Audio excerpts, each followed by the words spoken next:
HAM yang berhormat Bruas. Terima kasih Dato' Timbalan Yang Di-Pertua. Soalan saya nombor 1 kepada pertanyaan Menteri Bilangan 23.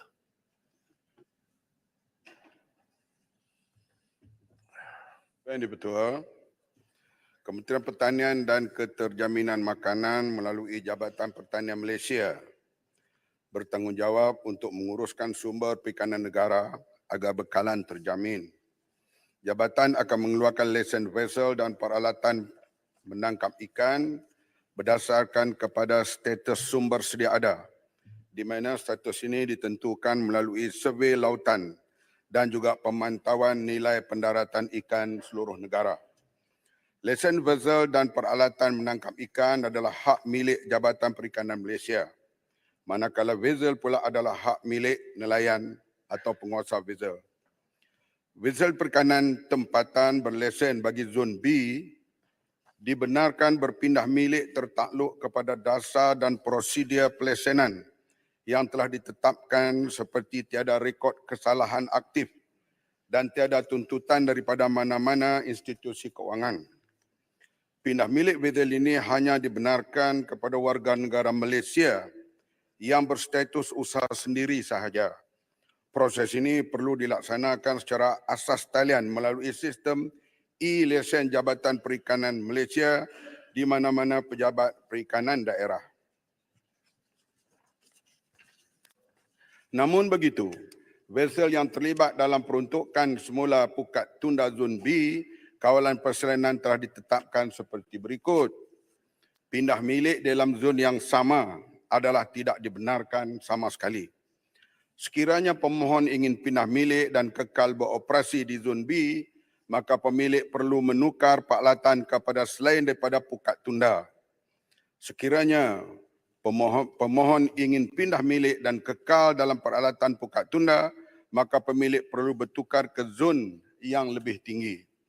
Kawalan pelesenan bagi semua vessel Pukat Tunda Zon B ini diadakan sebagai salah satu usaha jabatan dalam mengawal aktiviti Pukat Tunda di kawasan laut pantai di samping memindahkan aktiviti Pukat Tunda ke kawasan yang lebih jauh. Ini sebagai salah satu kawalan terhadap sumber perikanan laut pantai secara keseluruhannya. Kebanyakan isu yang terjadi adalah vessel telah dijual kepada pemilik baru terlebih dahulu tanpa merujuk kepada Department of Fisheries untuk memohon pindah milik lesen vessel penangkapan ikan. Ini tidak selaras dengan peruntukan di bawah Seksyen 14/4. Kegagalan pemilik vessel memenuhi pertukaran ini adalah menjadi satu kesalahan di bawah Subseksyen 14/B Akta Perikanan 1985. Terima kasih. Yang berhormat Bruas, soalan tambahan. Terima kasih. Dato' Yang Di-Pertua, saya ingin menanya soalan tambahan kepada kerajaan. Sama ada kerajaan akan meminda peruntukan yang tidak adil terhadap nelayan-nelayan dalam Akta Perikanan 1985 seperti Seksyen 49 Subkurungan 1 di mana vessel akan dilucutkan secara automatik kalau tidak dituntut dalam 1 bulan. Kadang-kadang orang sakit, orang di luar negara pihak perikanan sudah menyita dia. Jadi dalam 1 bulan akan secara automatik.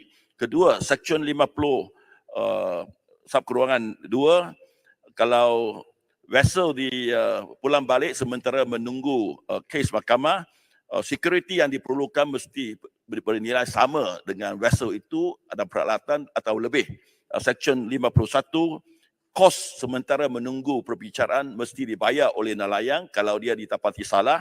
Dan akhir sekali, Seksyen 52, Subkurungan 1, di mana pun sekecil-kecil pun kesalahan, mahkamah tidak ada bukti bicara tetapi mesti melucutkan hak vessel nelayan-nelayan selain daripada denda dan penjara. Ini bagi saya tidak adil. Saya harap kerajaan baru akan membuat pindaan kepada peruntukan-peruntukan ini. Terima kasih. Yang berhormat Menteri. Saya yakin pegawai-pegawai kita terutama di DOF akan ambil perhatian rungutan daripada Yang Berhormat Bruas, yang kita tahu kawasan itu terlibat banyak dengan nelayan terutama di Pantai Remes. Soalnya ialah undang-undang yang sedia ada sebegitu rupa walau bagaimanapun sebelum tindakan diambil, pegawai-pegawai DOF akan meneliti dengan terlebih dahulu. Peruntukan berkaitan kesalahan dan denda Akta Perikanan. Akta Perikanan 1985 seperti Seksyen 50/2, 51 dan 52 adalah penting untuk menjaga sumber perikanan. Walau bagaimanapun, pada tahun ini kerajaan sedang meneliti dalam tindakan untuk meminda Akta Perikanan 1985. Kita harap para pegawai kita termasuk mereka yang terlibat dalam nak merubah undang-undang ini meneliti dan membuat banyak dialog dengan pihak yang terlibat supaya undang-undang yang dipindah nanti boleh membawa persetujuan ataupun menyenangi semua pihak. Kita akan mendengar pandangan-pandangan dan akan bertindak mengikut pandangan-pandangan rakyat dan demi kepentingan untuk semua pihak. Kepentingan nelayan, kepentingan zon, kepentingan misalnya tempat-tempat larangan menangkap ikan, semua itu perlu dikuatkuasakan dengan lebih untuk menjamin bahawa ikan di Malaysia ini akan terus ada pada setiap waktu dan ketika. Silakan Yang Berhormat.